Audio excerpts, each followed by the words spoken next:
Guys, দেখুন dragon গাছে কত ন্যাচারালি কত সুন্দর একটা ফুল ফুটেছে।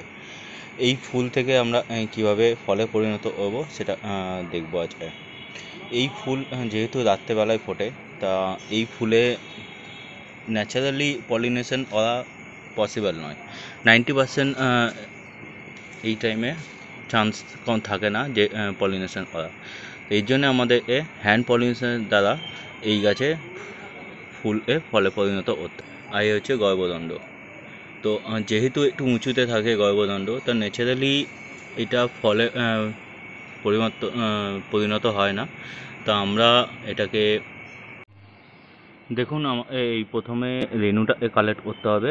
এইভাবে আমি একটা জিনিসের মধ্যে নিয়ে রেণুটাকে কালেক্ট করব।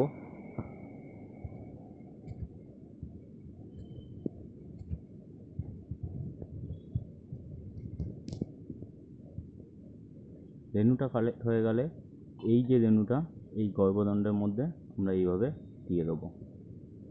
আপনারা সব কিছু দিয়ে এইভাবে গর্ভদণ্ডের মধ্যে ভালো করে দিয়ে দেবেন।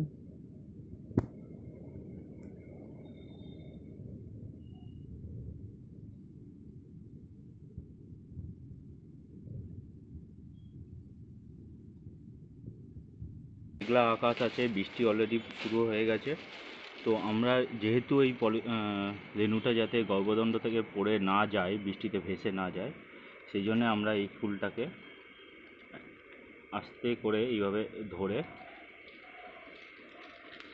বুঝিয়ে দিয়ে একটা প্লাস্টিকের মধ্যে ঢুকিয়ে দেবো, যাতে বৃষ্টির জন্যে এই ফুলটা রেণুটা গর্ভদণ্ড থেকে পড়ে নষ্ট না হয়।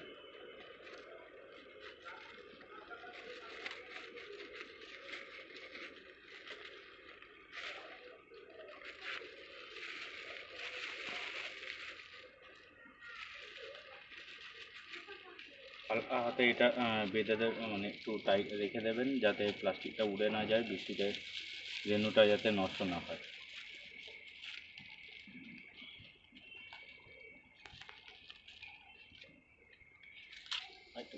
আজকে এই রাতে এই ফুলটা এইভাবে প্লাস্টিকের মধ্যে থাকবে। কাল সকালবেলা 7-8টা নাগাদ এই ফুলটা প্লাস্টিকটা খুলে দেবেন, অটোমেটিক এটা ফলে পরিণত হয়ে যাবে। তো আজকের মতো এখানেই শেষ করলাম। দেখা হবে আবার নেক্সট ভিডিওতে।